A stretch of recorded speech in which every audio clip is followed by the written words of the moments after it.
Simba, you can come in now. Oh, fuck you, Simba. This is the most... Hello, check. Yeah, motherfucker, you can hear me. Yeah, motherfucker. I wish I was wearing glasses.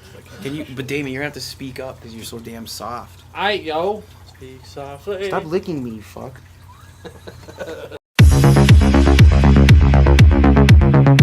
What's up, everybody? Welcome back to The Real Frame of Mind. Today we're bringing you a special treat. We got these two clowns back. We got Boomer and maybe Simba. We're doing a top 10 of 2018 so far. So far. Halfway through the year, Hell we're yeah. going to look at the first half of movies. This is unofficially sponsored by MoviePass, since that gives us the freedom to actually go to a bunch of these fucking movies. Especially him. Especially me. Alright. So what we'll do is we'll do our 10 through 6, and then we'll go from there. We'll just do 5, 4, 3, and then we'll just do 2 and 1. If we remember that. You probably will not. Who wants to start? I can start. Alright, he's going to start. I'll do it. So, am I just going to shoot them off real quick? Yeah. Well, we talk about them? can talk about him. Okay, so my number 10, Isle of Dogs. Wes Anderson, his latest film. Yeah, I liked it. I enjoyed it. There was some problems with it. Not my favorite Wes Anderson movie, but I enjoyed it overall. It was difficult to grasp. Well, I just couldn't connect with it as much as I could as other films. Yeah, 100%. But it looked awesome. Yeah, but I totally disagreed with people getting upset about the movie. No, the Cultural Japanese. appropriation. I can understand where it's coming from because most of the time when the Japanese characters were talking, they would just put English. But it's not called. It's not called Isle of Japanese. No, exactly. It's called Isle of Dogs, It's a location. They want the American audience to. It's an American filmmaker making the movie. Yeah, and I totally understand. I don't know. I'm on your side with it. A couple of white guys made Avatar: The Last Airbender. Where was that? Yeah. Is he not? He's not going to go in the bathroom. Oh, with it. no, he's just going to crawl in there and be a piece of shit about it. Simba. So yeah, Isle of Dogs. Damon, you still haven't seen that. You refuse to go see that with me. I'm not a huge Wes Anderson dude. You're So- crazy. Damon, you're not a huge anything. Scoop my way, dude. Number 9. Lover of dogs, though. So. Yeah, that's true. And there are a lot of dogs in there. There's an aisle of them. There's an aisle. Is there an aisle? Is there an A aisle? whole aisle? So number 9, Didn't even one of the most anticipated sequels of the year, Paddington 2. Yes, I love this series. I don't know why. I just have a lot of fun with it, and I think the humor is for a kids movie is well placed, and I feel like it translates to adults. And I thought this movie was actually shot really well too. Yeah. Like they don't just do what you would expect from a child's film. They actually do unique things. Especially this movie has like a book is the main MacGuffin, and they do stuff with like pop-up art as transition frames and stuff, and it's cool. I think it's sweet. Yeah, the thing with that too is that when I watched the first one, I got this Wes Anderson feeling. Yeah, I feel from that's it. kind of There's like all that symmetry going on, and then they're cracking off a bunch of dry humor throughout the movie, and I dug it. Yeah. I mean, the ending kind of fell off. That I haven't seen the second one. But, Oh really? It's I feel like it's just as good as the first one for me. But yeah, so that's my 9. I go to 6, right? Yes. Okay, so my number 8, Love, Simon. Really dug this movie. I didn't have any I don't even think I watched the trailer for this. Didn't have any precursors to going before going and seeing it, and I just really dug it. I just loved that it was just you kind of thrown in there, and just kind of follow Simon's life and through his struggles of being closeted homosexual teenager, and I feel like that's also a perspective we haven't seen in kind of a teenage angst movie to that extent. So I thought it was refreshing, and I forget the guy's name who plays Simon, but he did really good. Oh yeah, he was in Jurassic World. Jurassic World, yeah. He was good. I thought it was solid too. I was actually thoroughly surprised. Yeah, I was surprised by how much I enjoyed it. Yeah, I mean, I don't know what else to say. Yeah. It's one that stuck with my mind. It's just a lot of these films, you see so many of them. It's like, which ones are going to be the ones that stick in your mind? Are you going to go back to? And Love, Simon, as of right now, it doesn't seem like I'll be going back to it a whole lot. But I still enjoyed my experience in the theater. My number 7, You can hate on it. I know a lot of people started hating on it afterwards, but I still enjoyed the movie. Ready Player One. I had a lot of fun. It felt to me like a Spielberg epic or like a blockbuster summer film, and it's been a while since I saw one of those, I guess. And there's a particular scene, I won't spoil anything, but Scott probably knows what I'm talking about. That was just awesome to see revitalized and revived. And then obviously all of the references scattered throughout are just so much fun to see. Yeah, I went at like an 11 o'clock showing by myself on a Wednesday for some reason. Yeah. Usually they come out here on Thursdays, the new releases. Yeah. So I went and hit it up, and it made me giddy to get back in the Right. theater that late, to be that hyped up for a movie, and like you said, the enjoyment didn't disappoint. No. It's You can peel away elements of the movie for sure. A lot of it didn't make a whole lot of sense, and I think the different direction that Spielberg took, I thought maybe it could have made for a better film if he Yes. decided to do some different things. But I'm not going to question the master. Yeah, So. exactly. All in all, I think it's just like that's kind of why it falls in 7. But pretty enjoyable. I had a good time. And then my number 6, I forgot to ask beforehand. I know it was technically limited release last year, but it didn't get major theatrical release till early this year. So fuck it, I'm putting it on. Oh, sorry, F it, I'm putting it on. Already said it. Thoroughbreds. So Scott. Oh, you did? Okay, cool. Thoroughbreds. I don't know, man. I just really dug this movie. I saw this one by myself, and I had to go to the uncomfortable theaters. Yeah, because it was the only one that was showing. Dude, at. Hollywood, yeah. Yeah, and It's my jam. And I don't know. I just really just sucked in by this whole movie. All performances from Anton Yelchin to Anya Taylor-Joy, and I forget the third girl, the main girl essentially. Olivia Cook. Yeah, Olivia Cook. They're all awesome. They're really good, convincing, and I thought the direction of this film was really unique. I think it was a first-time director. Again, don't remember his name. Doing really good research right now, but I really enjoyed the full. Scott, you saw this one. Yeah, I did. I enjoyed it. How full circle it came, especially at the end. And I just thought I was just enthralled through the entire thing. I had no idea I was gonna like it that much, but it stuck with me too. So yeah, it's mine. Nice. Who's next? Me or you? Doesn't matter. You want me to go? Doesn't matter. Yeah, do it. Damon, go. I'll do it. My number 10 is a movie that came out today / last night. Let's rip this off. Let's rip this apart. Yeah. Rip it. Rip it, Lotto. Ant-Man and the Wasp. It was fine. That's as much as I really have to say about it. I mean, I enjoyed it. I thought it was. it was I mean, fine. I thought for the most part, census seems to be that it was on par, if not, slightly below or better than the first one. Yeah. Which is what you want from a sequel, to be at least comparable. But yeah. I mean, Did you see it already? no, I haven't seen it. Okay. No, I I haven't. wasn't sure if I you don't were go listening. on Thursdays a whole lot, but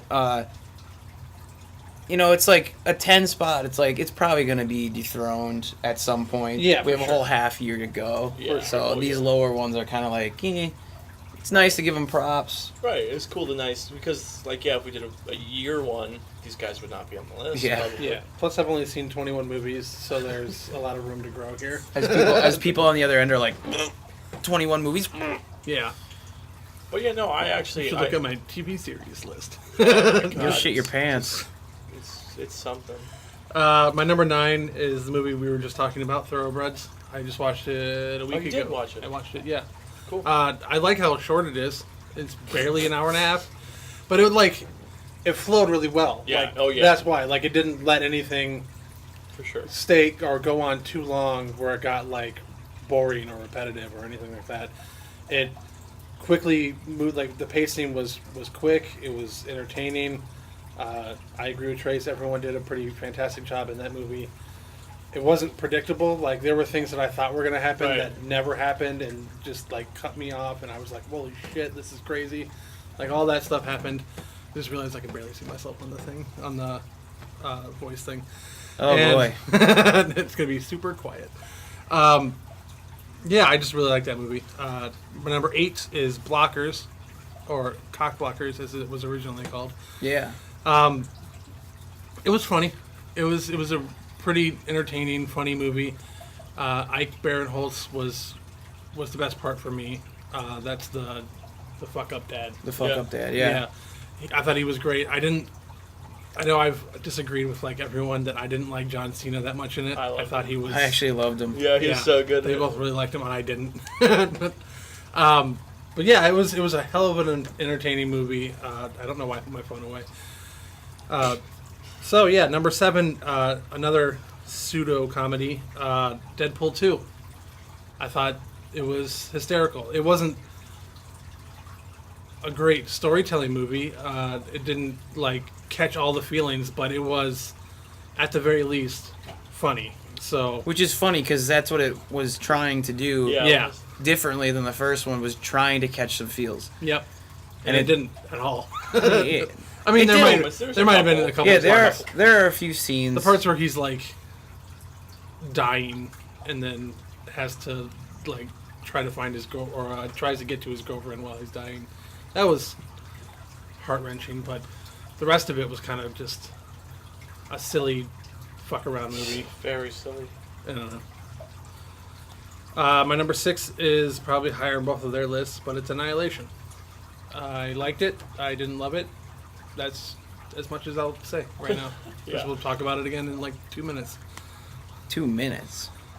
We'll see. We'll see. All It right. might be longer than 2 minutes. So my 10 spot is actually open. So I went through my movie list history, which is a great perk from MoviePass, so they'll show you what you've seen. Oh, that's cool. I'm gonna did go not with know The that. Death of Stalin, which I thought was unique. It was a dark comedy about everyone who's trying to take over after Stalin kicks the bucket, and there are some hilarious parts. There's some parts that went over my head. There's some parts that didn't land, but all in all, it's stuck in my head since I saw it, which it was earlier this year at the Hollywood movie theater. It was only shown there. Yeah, so that's what I like about that movie theater, is that it shows some of the more Limited release. The obscure smaller ones. movies. Where Yeah. Our movie theater keeps Avengers in for like 6 months and then finally moves on. Yeah, so I mean, I really enjoyed it. I think you should take the time to see it. It's got Steve Buscemi, Jason Isaacs, and a bunch of other people in there. But it's crazy. It's kind of funny. It was worth my I time. think it's from the same people who made In the Loop, but I'm not 100% on that. Number 9 is Unsane. Oh, wow. Unsane, I thought, was something different. Yeah. I like it. I like that Soderbergh like decided to do something different, and it didn't seem gimmicky. Like it seemed forthright. Like he's going with. They're gonna shoot the whole thing with an iPhone, but like you're just up and in her business all the time because she's like slowly becoming unhinged, or maybe she's not, and there could be this whole conspiracy that's going on, but you don't really know, and that's what I think was so great. Like you don't know. Every time you think you know, you don't know. Which is exactly what I was gonna say, and I think the actual, honestly, besides the fact that it's filmed with an iPhone, I think the choice of filming with that actually assisted the just the look of it assisted the feel of reality in the film. Yeah. For me at least. So I thoroughly actually really enjoyed that one too. Yeah. So I mean it was enjoyable. It was irritating at times, but in a good way because that's what it was trying to do. In some moments were kind of like, ugh, like gross. Some moments were, twists and this and that. It was good. It was. Do you know the guy that she keeps seeing that she's trying to avoid the whole movie is Josh from the Blair Witch Project? Oh yeah, Doesn't that blow your mind? Yeah, I didn't recognize him at all. That's right. I did read something about that. So my 8 is going to be a movie that I just recently saw, directed by Paul Schrader, and it's First Reformed. This movie is definitely not going to be for everyone. First of all, it's Paul Schrader, so this guy doesn't really mince words. He is the writer of Taxi Driver. He's directed a few other things, but this movie is about Ethan Hawke, who is a priest, and he meets with what the hell is her name? Amanda Seyfried's husband, and then from there it gets really political. And all films are somewhat political, but this one really throws it in your face. It's a lot about, corporate involvement and pollution and, global warming and stuff like that, which is really odd. Also, it deals with alcoholism, infidelity, all sorts of different things. It's actually really good. Some really sweet scenes. He shoots it in a different... trying to think aspect ratio. Oh, really? Okay. Yeah, and it changes throughout, so it gives you a lot of differences. A lot of the things in my top 10 are more of from the director's eye, which I thought was good, because this day and age you hear people bitch a bunch about something fresh, something unique, right? This is my way of saying something fresh, something unique. And it's really slow. In a good way, so like it takes its time to tell its story, but it never lost my interest. But like I said, I guarantee you, anybody who says, "Oh, Scott liked that movie, I'm gonna go see it," whose name isn't Chris Knutson, will probably never take my advice again, because they will not like it. Really? It's not for everyone. It's a good thing Chris interested is in like it. our biggest fan. Yeah. It was an A24 release, right? Yep. Yep. And then I feel like everything Ethan Hawke does is an A24 release. It's all right. 7 is Upgrade.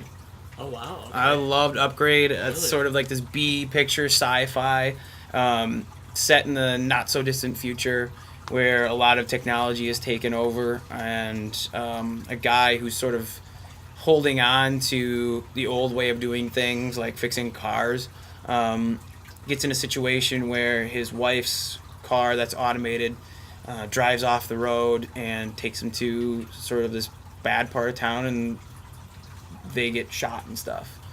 Then he gets like upgraded, and he is like this little guy in his head that's Like telling. RoboCop?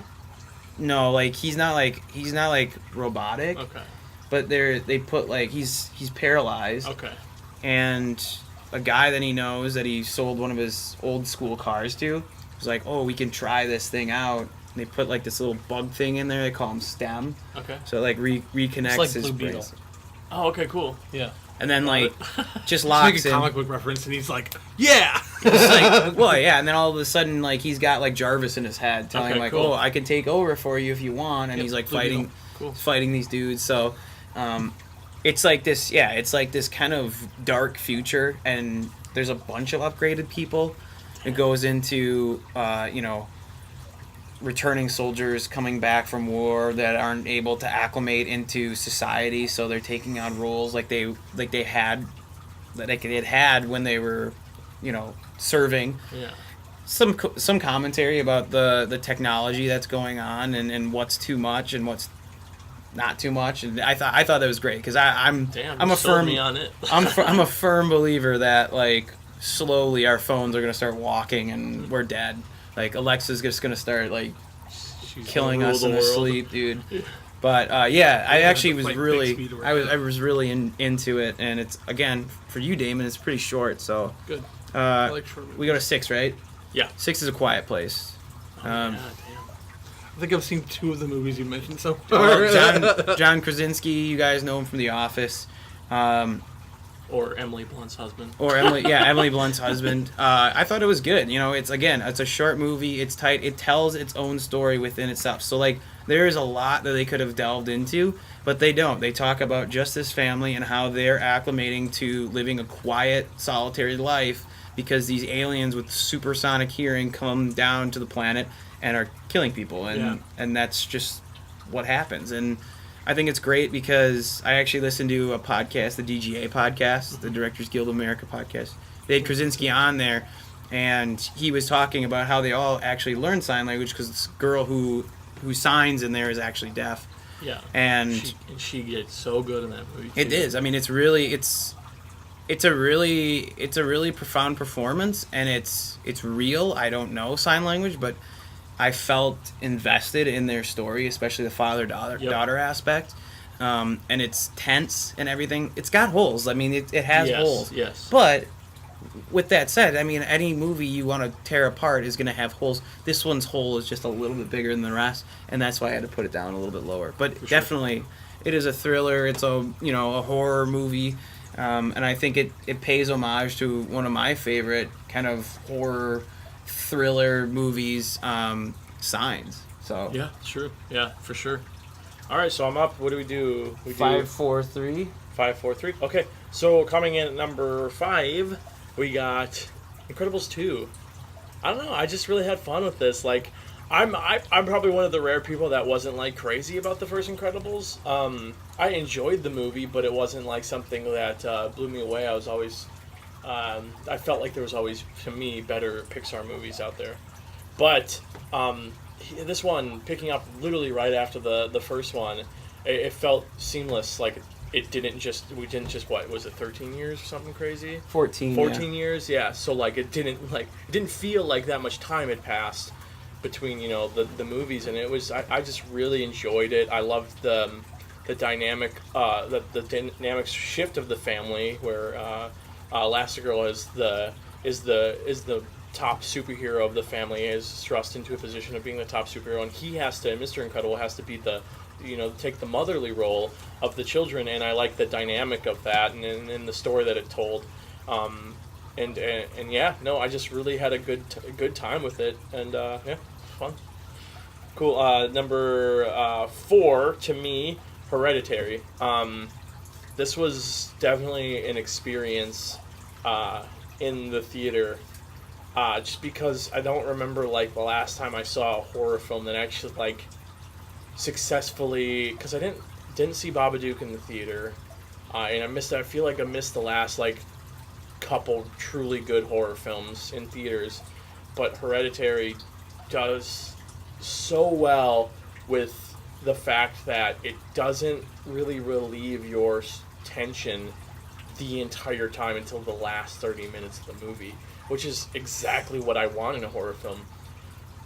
Couple that with the fact that it's horror elements and supernatural elements tied around an actual interesting story of this family and their struggles with connecting as a family, having controlling tendencies that are displayed in the grandmother and the mother. And yeah, I know. I was just really, really intrigued with the movie, and I want to see it again.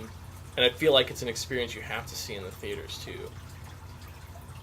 Yeah. Agreed. Yeah. And then my 3, I'm gonna put my top 3 are so close. I literally have them rated all the same. But right now, I'm gonna throw Avengers: Infinity War as 3.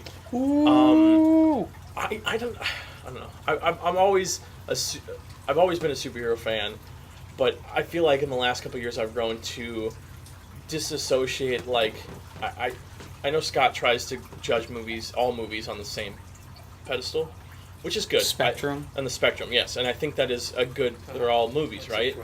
It's just hard for me because I'm a comic book fan, so it's hard to separate that. Speaking of which, this movie was probably one of the most enjoyable comic book experiences I've had in the theater.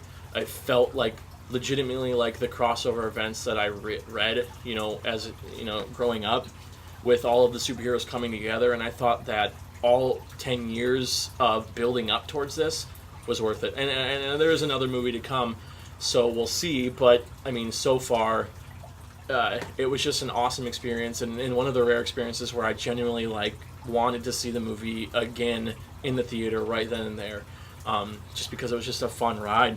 In 2.5 hours going like nothing for a superhero movie, it didn't feel like too much to me. So a lot of fun. And Thor kicked ass in the movie, took the movie for me. So I didn't think I would say that when a movie with Captain America and Black Panther in it. Yeah, so that's mine. For me, my number 5 For me. is literally the movie we were just talking about, Avengers: Infinity War. I enjoyed the movie. I did think there were some pretty glaring holes, but they tried to fit 15 different characters into this movie, and they did a relatively good job. I mean, I think 15 might even be low. Yeah, no, I think there was like 20. Like now that I'm thinking about it, I'm like, 22 main characters. just for one movie, there's already like 6 characters just for Guardians. Like, I mean, that's insane. And they, I mean, almost every single one of them had significant parts, something to do. There were a few that were, it was just like, they're just there because they've been in all the other ones. Like, did Bucky need to be there? No, not really. Drax, no. But they were there, they had their roles, whatever. And it was a good movie. It was a good build-up. I mean, it's 10 years, the storyline from 10 years, like that's been the last 10 years in the movies, finally had a payoff. And I think it was a relatively successful payoff. I mean, I know people were maybe upset about the ending, but I thought it was fantastic. And it left it on a great cliffhanger. Yeah, which is like unheard of for Marvel movies. Yeah. Really. And I thought it was genuinely surprising and great. And it kind of continues the trend of like good villains, which they had such a hard time with when the movies began, Yeah. that now they're starting to actually be able to like give us compelling villains that we're not even sure if they're, I mean, we know they're villains, but like they have points where we're like, oh, well, maybe, that kind of stuff.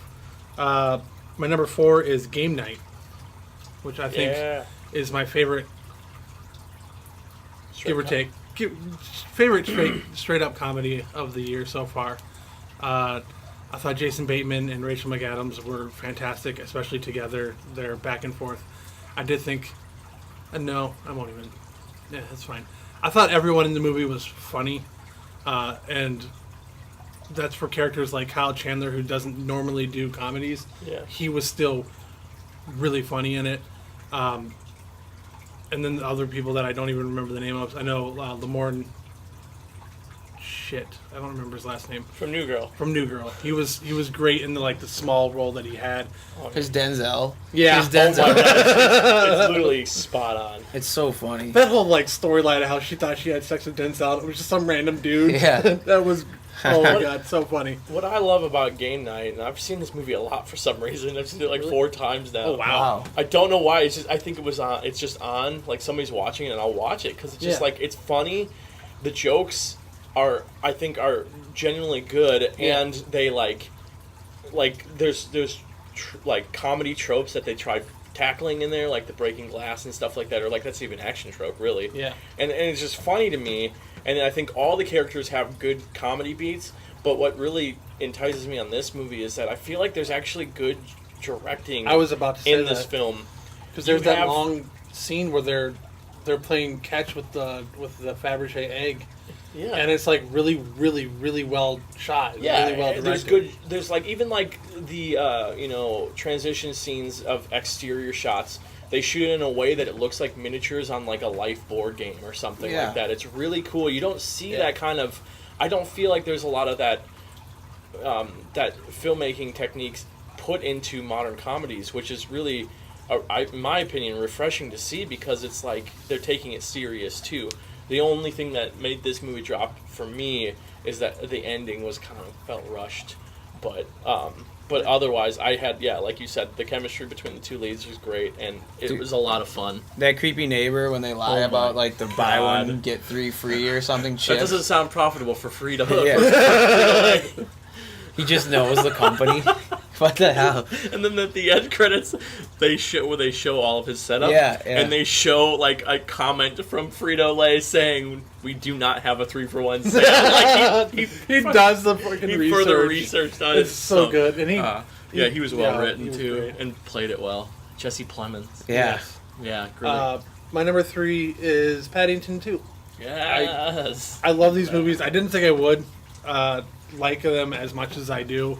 But they're just lovely movies to watch. They're just so nice to watch and sit there and just enjoy without having to feel good movies. Yeah, they're feel good movies. Yeah. They're not movies that I have to critically look at because they're just so well done that there's nothing to really hate on. They're just really well made and they're really just lovely movies. Everything about the story and everything is just lovely. I'm just gonna keep saying the word lovely. you know, things happen in life, and this is one of them. The camera was pissed that Damon. Oh wait, things happen in life. And Twice sometimes. This happened twice. Now the camera was pissed because Damon's turn was over.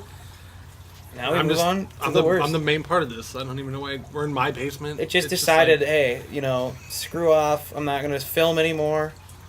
But whatever. Makes sense. Okay, you're done with your 5? Yeah, go ahead. Okay, so I'm at- I got number 5. I'm going with Tully.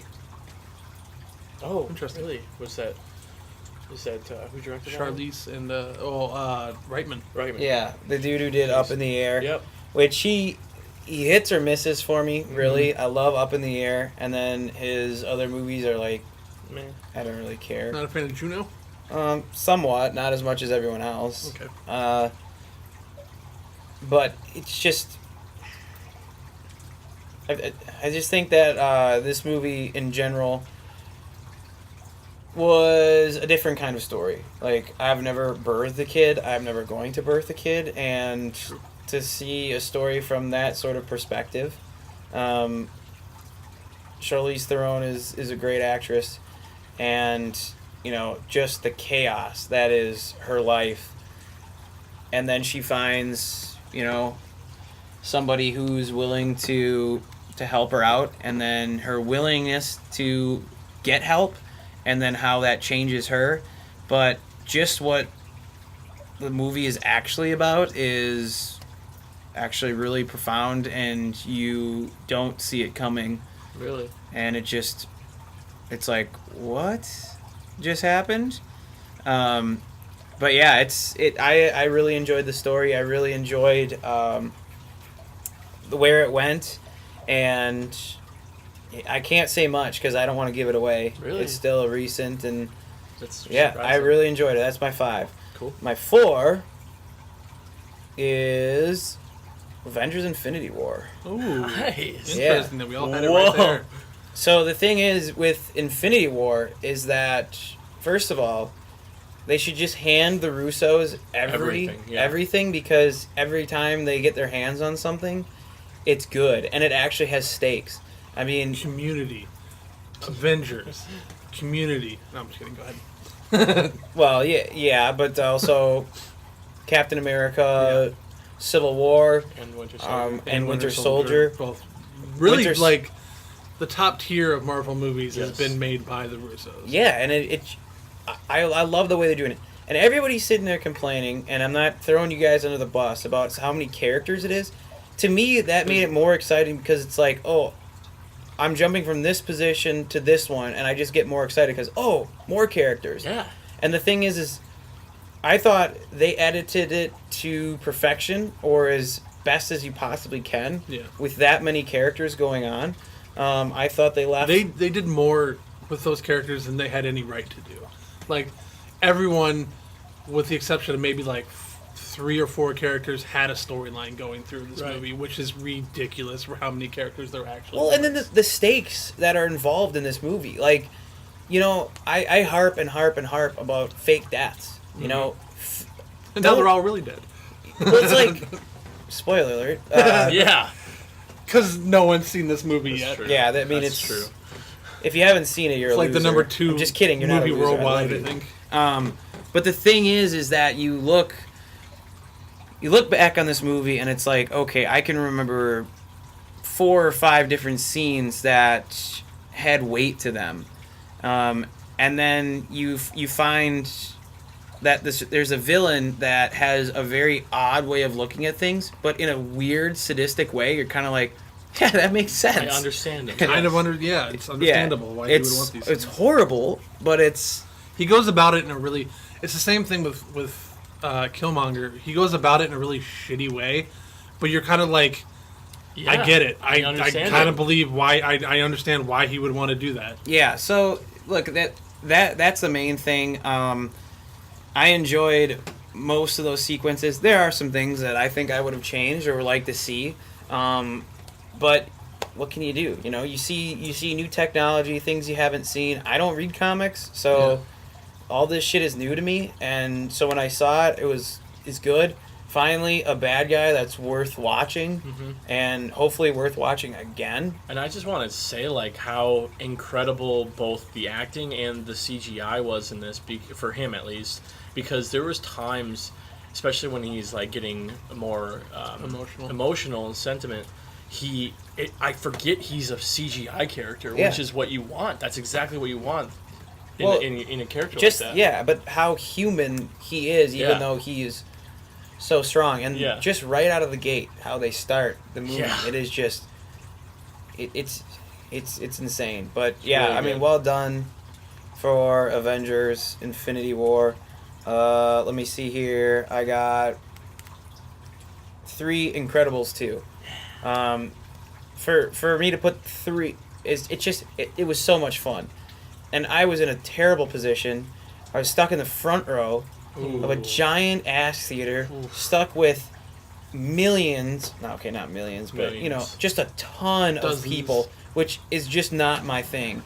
All right, but it was still so enjoyable. The colors, the action in a freaking Pixar movie it's incredible. It's really The story is not as good as the first one, and then I'm not saying that because it revolves around Elastigirl, but I love that we get to see a little bit more of Jack, who to me stole the movie. Yes, He was so hilarious. I just can't get it out of my head when he starts changing into Edna mode, and I'm just dying. Like, it takes a lot to get me to freaking laugh. You know what I mean? But this little baby that has this big old round nose and like these long black hair, and he starts floating and stuff. Like, it's just hilarious. So It's good. hilarious, and I just love that they hit it so well with their characters. Of, you know, the mom, she's got to be flexible because she's trying to keep this family together. The dad is brooding and huge.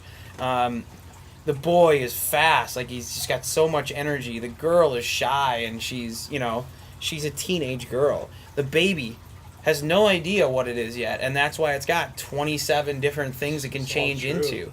And then you have Frozone, who is he's just hilarious. Yeah. He's Yeah. in this a little bit more too. And I mean, look, it really died out at the end for me. But I really love like the slight digs it has on Disney in general as an entity. There's one scene where Elastigirl is going in, and there's like all this hypnotist shit going on.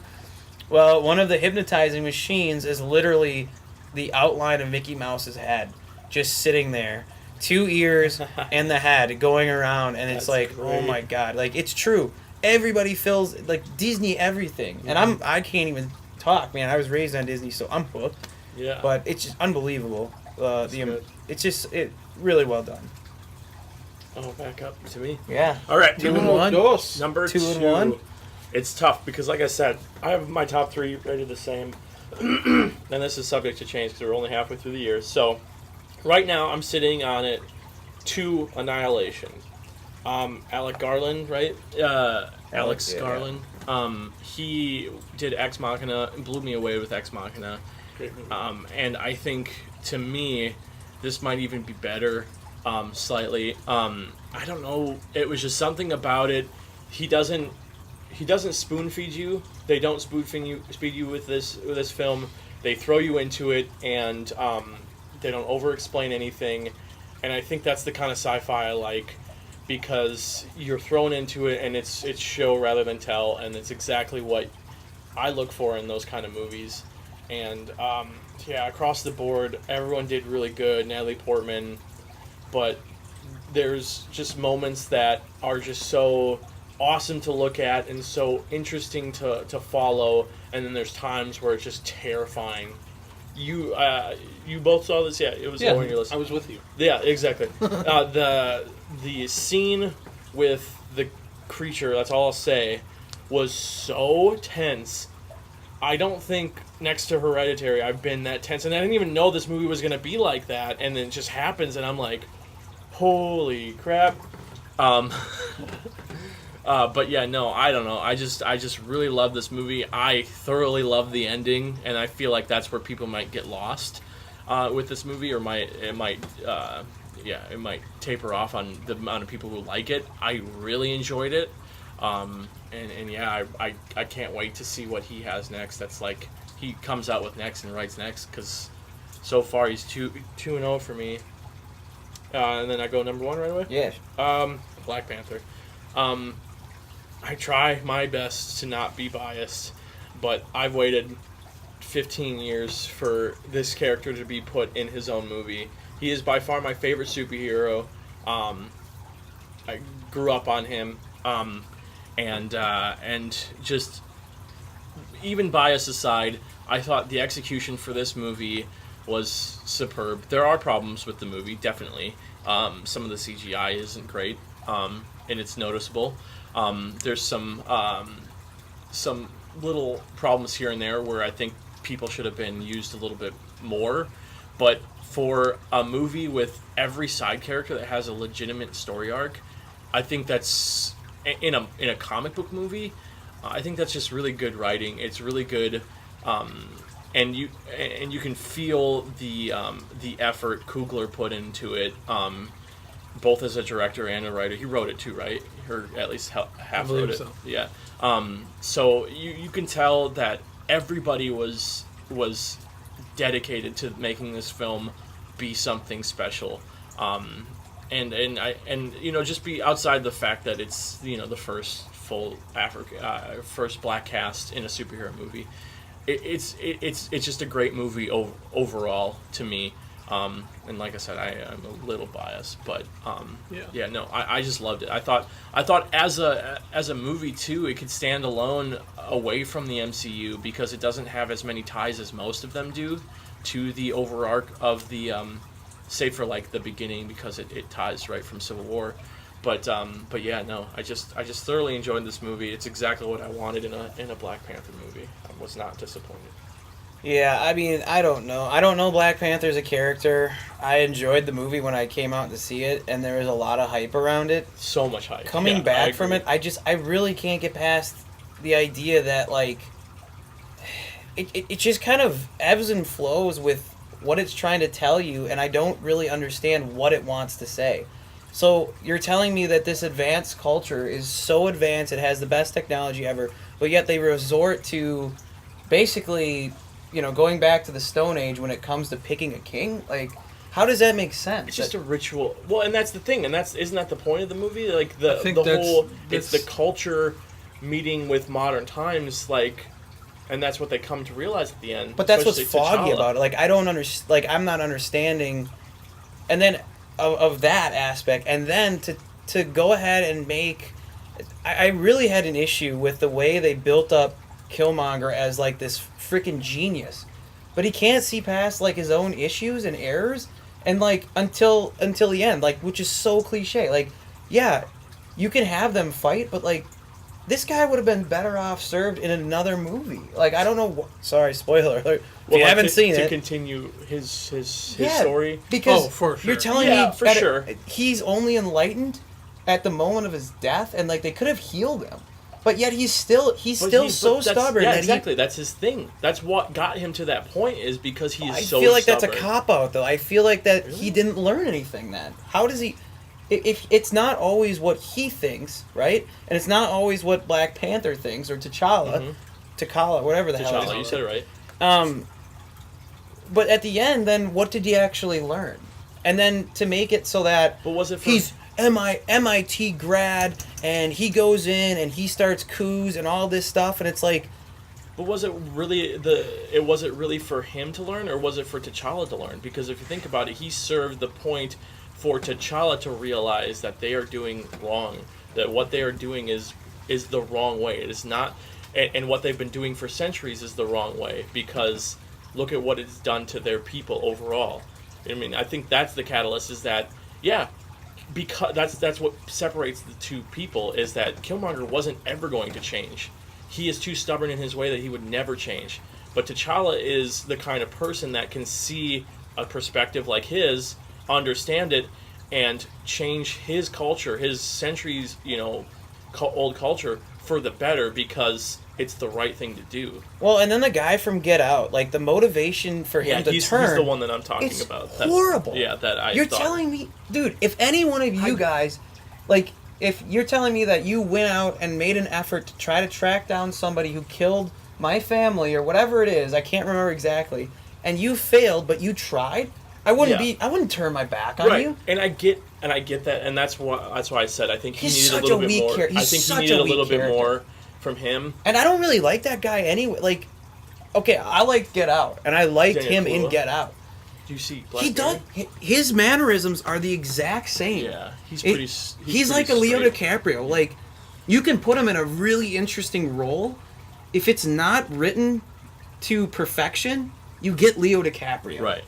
Yeah. You get this guy, and he does that same weird smile thing where it's like he's smiling, but he's grimacing. Like, I don't know what that is. I feel like they needed to, and that's what I was saying. I think that they needed a little to adapt the fact, because I get his motives that he is the kind of guy that is it's our culture, and this is the way it's been, and this is how it is. So if you betray that, if you fail us as a king, next king, you know what I mean? And even if we're friends, I get that, but yeah, I don't think it was displayed to that level, to the extent, because I'm like, he's gonna turn after like one failure. You know what I mean? So yeah, I agree. I think it was the fact that T'Challa failed, and then Killmonger came in and had dude's head. He had him right in there, a bag, which is Killmonger's ploy. And he was just kind of like, all right, so maybe this guy is better fitted to be our king because T'Challa failed, and this random stranger who happens to also be in line for king or whatever the fuck succeeded. Maybe I'm back in the wrong horse. I think that was the main part of that. Yeah, but I still think it's thin because if they were such good friends, like, it would take so much more than a dude finishing a job. Like, I'm going to give my friend the benefit of the doubt over some dude that I don't even know.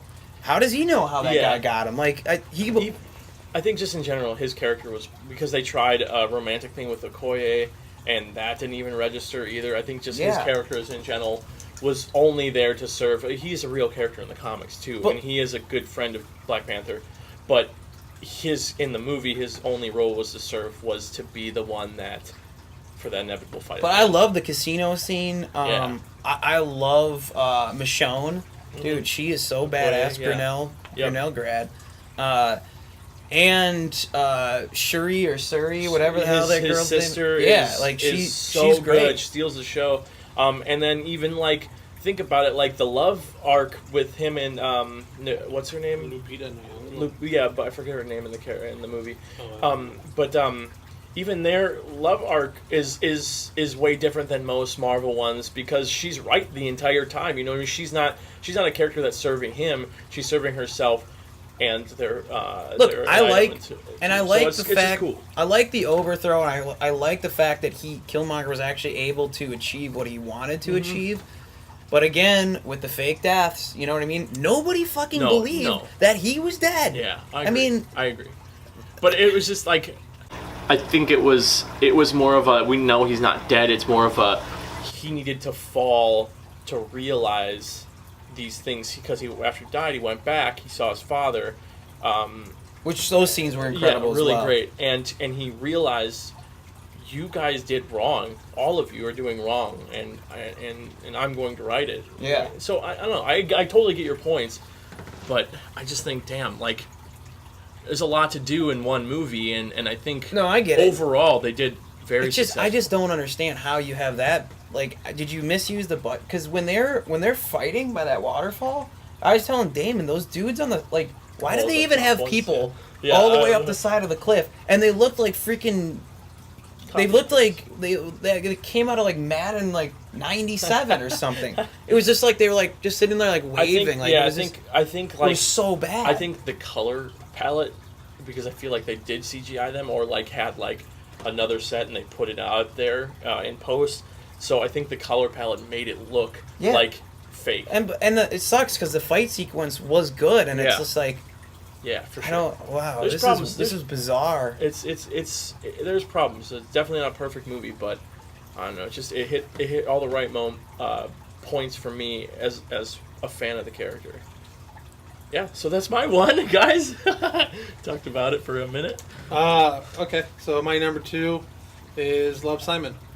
Hell yeah. I thought that movie was spectacular. I think there are certain moments in there that really just hit me hard. And, you know, the movie's out on DVD, so I'm going to spoil it. I don't give a shit. The part where the kid outs him, and then they have that, like, confrontation in the parking lot was fucking rough. Like, I was like, holy shit.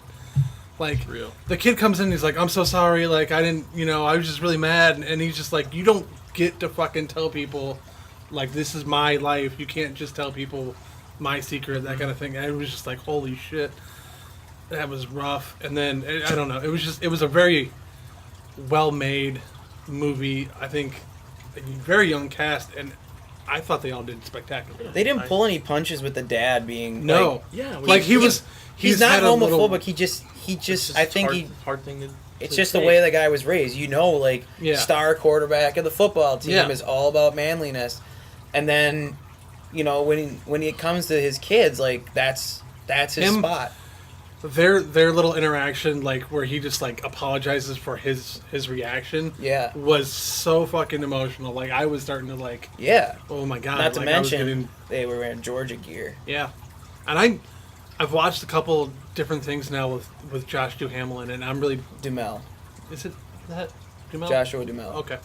And I've really turned on him. Like, he I mean, I hated him in the Transformers movies because he was just, like, there.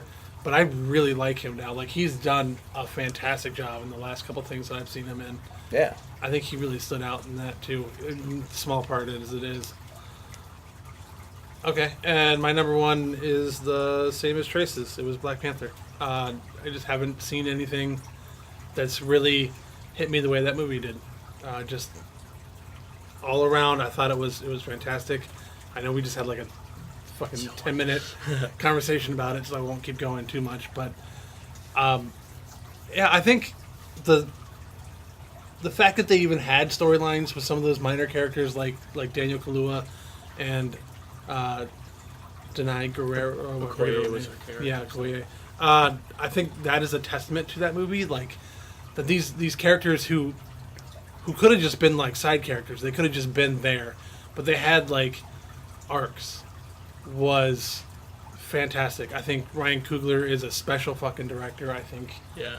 all of his movies that I've seen have been amazing. Michael B. Jordan fucking just killed it. He was so fantastic as Killmonger. From the get-go to the end, he was easily probably my favorite part of that whole movie. And then, I mean, I love Michael B. Jordan in pretty much everything he's been in, so that's not too Fantastic far-fetched. Four. I thought he was the best. I mean, that wasn't a good movie, but I didn't hate that movie as much as everyone else did. Really? Though. Yeah. I mean, it wasn't. Watch it It wasn't good, but Watch it again. yeah, I don't know if there's much else I can say. It's just, Yeah, I we really, talked- really, we hit really, a really lot love on that it. movie. All right, Scotty. My number 2 is Hereditary. Nice. Get out. Uh, it. well, that movie, Chris. it looks so good from just the Yeah. trailers, and it looks so bizarre, and you didn't know what the hell's going on in it, and it just takes a turn.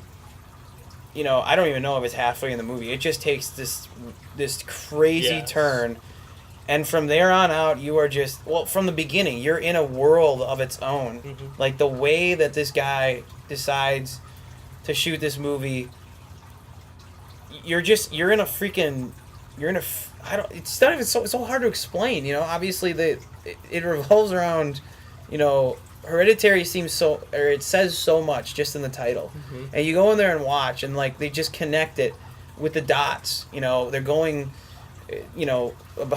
They just drop you in it, and then they. I didn't piece it together. even understand from the trailers like what I was even getting myself No, into. I just thought I look knew, cool. and you go in there, and it's crazy. And Toni Collette, if this woman is not Yeah. nominated, 100%. something's wrong. You know, like the performance are on the table. Just the way the entire movie goes is great, and it's got like this hidden meaning, this underlying theme that almost, you know, in the same realm of like Babadook, you know. Right, yeah. And you can't just when you look at it and you watch it, you're not even scratching the surface. And that's what's so great about this movie, because you have to start digging in. You have to start scratching, you know, and get deeper and deeper, and then all of a sudden now you hit another layer, and then you can even go deeper than that. And the greatest thing is just the open ending. Like, what actually happened? You know what I mean? Did all this shit happen? Or what's going on here? Are they, I mean, the way they shot it, it's like, you know, the mom is obsessed with doing these miniatures, and they shoot it like they're in a miniature, and then just the way every single thing in this frame. There's one shot where there's a gas can in the foreground, and it is so small, it looks like it's like in a miniature, but then they have a full-size person in the background, and it just, oh my god, it's just like, dude, great. The ending drops off, and this is why it can't be my one, because the ending, I think, is, I don't want to be too harsh, because it too straightforward for you? I need more openness. I don't want agree. to know that. I mean, it's went a little too far for me, and it's like, and the thing is a lot of people go into this, unfortunately, because people are so stupid, and they decide to say like, oh, it's The Exorcist of this time, scariest movie I've ever seen. And it's like, no, but just watch carefully, because this dude is placing shit in the frame that you don't even realize is there. When he gets up, the kid gets up. I think he's from Naked Brothers Band, that kid, right? Maybe he's Alex something Wolf, yeah. Yeah, I think you're right. Honestly, he's in his bed, and he gets up, and you don't know, but you're pretty sure that there's something in the corner behind him, and it's so unsettling. Yeah. It is so freaking weird and scary, and it's just, it's intense, man. It's and the absolutely little intense. girl is so creepy. Oh, it clicks. yeah. Yeah. No, I totally agree with you, man. Like, it's and yeah, I think the it's tough, because sometimes I like when directors commit to, or like the story commits to one way when they're going multiple ways. But I feel like, yeah, right here it would have served better for this film if they left it a little bit more open. Yeah. Because that's kind of what we're doing the whole time. We're kind of guessing, we're getting this information. We're not sure the entire time. So with them giving us definitive, this is what you're getting, it's a little like off-putting. But in the moment, like in retrospect actually, but in the moment I'm like, what? You know what I mean? Like, it's blowing my mind. And but yeah, no, even on, I feel like on every level, storytelling, directing, the cinematography was superb. There's like literally images from this film that I will not forget ever. I mean, I think that's kind of where the people say, oh, it's like, it's so memorable in the sense that like Exorcist has so many memorable moments, like the, you know, crawling scene, or, you know, like things like that they make that comparison, but they're not comparable at all. They're different. Yeah. They're completely different movies. It's spooky, man. And like just the way that they transition from scene to scene, and like you just think it's one thing, and it's just not even remotely close to that. It's great. Yes. My number one's Annihilation. Yeah. Alex Garland is, to me, this guy is. I love Ryan Coogler's work in Fruitvale Station. I thought that was the most. That movie came out of nowhere for me. But since then, like, I don't look at his directing work as something that's wholly unique and his own. Like, I can't tell you something that Ryan Coogler does, because like Creed is like it's a Rocky movie. You know what I mean? Like it takes the same structure as that and goes from there. Like, he brings a little bit more emotion to most of his scenes, but when I think about somebody who I can tell whose work it is, I look at Alex Garland, and the way he shoots a scene is it's like a piece of the puzzle. It's telling you, it's giving you clues along the way, and it's gonna eventually tell you. But while you're sitting in the chair, you can also start to try to guess what's going to happen based on, you know, his puzzle pieces. Mm-hmm. So, you know, for example, when you're watching Natalie Portman, being pushed way off to the right side of the frame and have all this blank space behind her, and then they cut to another character, and that character is sort of pushed off and alienated. Like, he's telling you, look, this is what's going on. Like, they're not close. Mm-hmm. They're not together. And he does that throughout the movie. And I think that, I look at that and I'm like, okay, that's pretty sweet. Oh, you son of a bitch. We're just going long. That's why. We're just getting cut off. Just keep talking. And this thing is not happening. I'm just saying, like, that movie was something else. And you know what I mean? And you give the people what they want. They want more roles for women and, different actors and actors of color, yeah. And also sexuality. Yep. And then all of a sudden, like, oh, nope, it's spoon-fed. Like, you didn't give me enough. And I sound like a hypocrite because I just tore apart Black Panther, but I enjoyed it. Go back and listen to my review, man. Right, exactly, yeah. I thought it was a solid 3 out of 4 star movie for me. Yeah. I thought it had a lot of issues, and I'm probably more quick to tell you, oh, I don't think it's as good as someone else would say it is, mainly because it has a lot of issues, but it is a good movie. And for this, all this, you put a group in there no matter what, I'm all for it. Mm-hmm. Stand By Me, Lord of the Rings, Harry Potter. God damn it. Well, we're gonna finish this. Like, I knew I had like 12 minutes. But we're at an hour, so I'm just gonna keep going. Enjoy the Real Frame of Mind logo. And I'm sorry that you're not gonna be able to see our faces sign off. But yeah, I don't know. I'm just I was a big fan of this movie, and them going in and all of the creatures and just the ambiguousness of what was going on in the Shimmer. It just feels like, and this is going to be terrible and probably blasphemous of me to say, but it kind of makes me feel like if I were watching something as ambiguous as like 2001: A Space Odyssey. Like, being in the theater and being like, what the hell did I just watch? And not being able to get that out of my mind since I watched it, and I've only watched it once, and that movie's come out a while ago. Yeah, so February. So it's I like agree. It's like, wow, I can't get it out of my head, and I want to go and dissect it more and more. And I feel like it's got depth. It has layers. I thought it was really well put together. I've never read the book that it was about, but again, I don't think it's going to be a movie for everyone, or no, it is a movie for everyone. But then again, who thought 2001: A Space Odyssey was that great when it came out? And that's not the way to defend every movie that people may or may not like. But I mean, it's true. Some movies age better over time, or like dwelling on it when they get more of a following that appreciates the movie and its subtleties and its layers and stuff like that.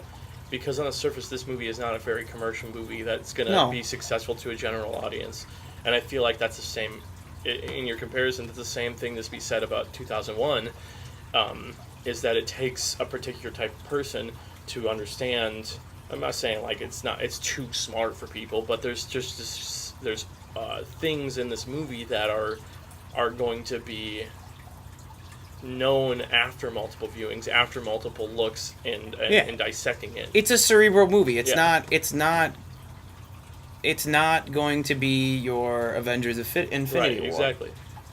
And I think, I don't know, I enjoyed that. Now, I can say the same things about certain characters in this movie.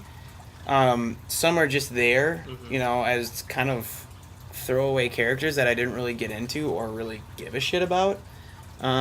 But for the most part, I thought they had stuff internally going on, and it just sort of comes out when they go into the Shimmer. The Shimmer, yeah. But that's my number one. I dig it. Well, thanks everybody. Sorry this got messed up a few times, but went a little long. Well, we're in Damon's basement, so anything can happen here. Yeah, this is true. It's like the Shimmer, Anything can we adapt? Our actually DNA is rearranging. Currently fusing with my dog. I'm becoming a dog. Yeah, so. I mean, No problem there. We'll So accept you. I'm excited to see. Is there any movies that you guys are looking forward to seeing blah, blah, blah, in the future? Yeah, but I have to. Let me go check. Eighth grade, I'm looking forward. Eighth to. grade. Eighth grade, Just a I Bo love Burnham. Bo Burnham, so I can't wait for him to direct a movie. That's fantastic. It's getting good buzz too. Yeah, it should be out July 13th, limited release. So Yeah, hopefully we'll get get it sometime in August. As long as we get it. I am interested in. It got crazy buzz at Sundance, I believe it was. Mandy, the Nicolas Cage movie. Have you guys seen that trailer for that? And it was No, I didn't. bizarre, It's- and I yeah. don't want to see it. You don't? No. Oh my god. Watch the trailer. It's just like, it's just insane looking. It looks like everything. I don't know. Like, I can't even explain it to you. Jesus. But like, I heard Sundance, it got immense praise. Nicolas Cage specifically got praise in his acting, which is, we haven't heard that for a while. Well, the pop culture status of that guy, I think, is becoming a little bit more accepting Yeah. because of the way that I guess people just see him as some like Crazy. bizarre dude. Yeah. Which is fine because he has that ability to bridge from like direct to DVD movie to major film. There's because he's got an episode of Community where they talk about whether he's a good or bad actor, and it's like they don't come to a conclusion. Like, you just don't know. Like, it depends on what Nicolas Cage you're gonna get. Just look at that movie can poster. get- I guess that'll touch the surface of the possibilities of this movie. Yeah, it's just ridiculous. I don't know. It looks really interesting. The trailer totally sucked me in. I want to see Uncle Drew. Really? Dude, I kind of like those. Oh my god, street what is going basketball on? Yeah, everybody, you are the fourth person to tell me that they want to see Uncle Drew. It's blowing my mind. I'm not saying it looks No, good. no, I I'm know, just but like, saying, like just on it, like, and it's Yeah. kind of like in that retrospect, it's like, it just looks fun. It just looks interesting. because like, when I see people balling it up like on the streets, like I just wish I had that. I wish I had that in me. I can't shoot for shit. This is another one. We saw the trailer together in the beginning of some movie. I don't remember what it was, but Bad Times at the El Royale. Oh yeah, That looks so intense. It Your looks boy Drew so, Goddard Drew did that. Goddard is Yeah. doing it. The minute that it said from the writer of Cabin in the the Woods, I was like, all right, this is a Drew Goddard movie. I'm in. Well, just the way that what's his name, Hemsworth, is portrayed in that trailer. Yeah. like, he just looks hilarious. Last one for me, Halloween, because I think it Oh, looks yeah. really Hell yeah. interesting, genuinely interesting. I like the people behind it. David Gordon Green has made some pretty good serious films. He's done some weird comedies, but he's done some good serious films. So I just like the fact they brought her back. yeah, and Jamie's Stupid on. Halloween H2O. Yeah, they literally. Right, they- that's one that she. No. that's Resurrection. Resurrection H2O is you guys at the the beginning. decent one Oh. with Josh Hartnett Yeah, and I like that one. LL. But the Oh, one yeah. with Busta is the bad Oh one. yeah, when it's like When they start cameras putting and stuff. rappers in there, that's Yeah. when they started going downhill. But no, I like John Carpenter's back as a producer. Jamie's back. They just got, I think, even Deborah Hill's back in some fashion. All the people that were on the original are there, that are still left. I even think the guy who played Michael in the original one is playing Michael now, which is cool. No. I don't. Well, maybe Yeah, you I think are right. he is, man. Didn't he die? No, he didn't die. Cause I he did was- hear something about him, but I wasn't sure if he was actually. or he's somehow he's included- involved, I know involved that. in the film. I don't which know is if just he cool. plays Michael though. Which is just cool to me because, I mean, the first one is the best one, bar none, of the series. They could probably kept the second movie in the canon, but they're getting rid of everything other than the first movie, and this is a direct sequel to the first movie. So, Sorry to bother you. yeah, Sorry to Bother You looks great. I was gonna mention that. Sorry to bother you. And Trace actually, just keeps going on. I've never seen any of the Purge movies, but I am going to go see the first Purge. The original The Purge is the best one easily. Have you seen the Purge? The first Purge? I've seen all of The Purge, except for the new one. No, I haven't seen. So it. then you haven't seen all of them. No. What are you thinking? It looks bad though. Bohemian So- Rhapsody looks great. Can you stop? I want to give some. Yeah, go ahead. God, asshole. Fuck, I just had it. How to Train Your Dragon 3, sorry. Won't you be my neighbor? Christopher Robin. Oh, yeah. Or Well, the it's not just Obi-Wan- called Christopher Robin, isn't it? Yeah, it is. Christopher Robin. It's just Christopher Robin. Oh. That's the one with Ewan McGregor. Oh yeah. Is the grown-up Christopher Robin? Yeah. That one looks great. Black Yes. Klansman. I Which think one? Oh, Black Klansman, yeah. that looks both funny and intense. And Adam Driver is fantastic, so I'll watch whatever with him. Mamma Mia. No. No, God, You didn't no. enjoy it? I actually. I never I saw thought, it. I thought the I first liked one it. was enjoyable. If you're into ABBA's music. I feel like I wouldn't be that into it where I'd need to watch the second movie with their music in it. Oh well, But- I don't know. I saw the enjoyed trailer cast. last night during Ant-Man, but the Meg looks weirdly fun.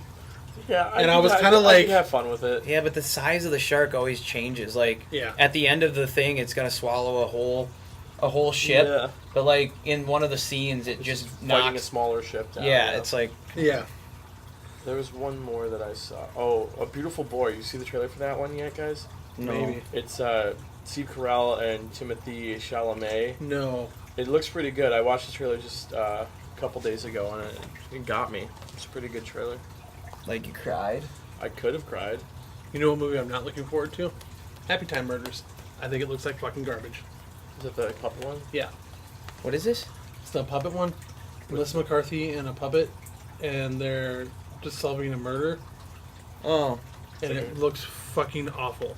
Well, you know what I do want to see? The Melissa McCarthy one where she's a writer and she's like making yeah. up those Yeah. letters. Yeah. Yeah, Can you ever forgive me or whatever Yeah. it's called? That That one looks actually looks kind of good. Plagiarized. And the guy that's her co-lead or whatever, that he's British he's from The Little Vampire with Oh, really? Jonathan Lipnicki. Really? Yeah, I went to see it. Went to see it in theaters with Siski, and he was throwing like chocolate-covered raisins at the screen and shit. He found this so- Curious George toy at Walmart. It was great, dude. Yeah, that was a while ago. A long time ago. But me and my brother just always we used to watch that movie like on repeat. I think it was just because of like shot on location in Scotland, which made it really cool. I don't Yeah, know why I'm for talking sure. about the Little Vampire. clearly we've run out of shit to say. Yeah, so there you go. Thanks everyone. I'm sure the 8 of you that watch this, or maybe 10 if we're lucky, Like a 10. has bared through the random stops. Like I said, we're in the Shimmer. We're in Damon's basement. We're in the Anything shelter, can happen. goddammit. Goodbye. Like, subscribe, comment, and remember, this is America.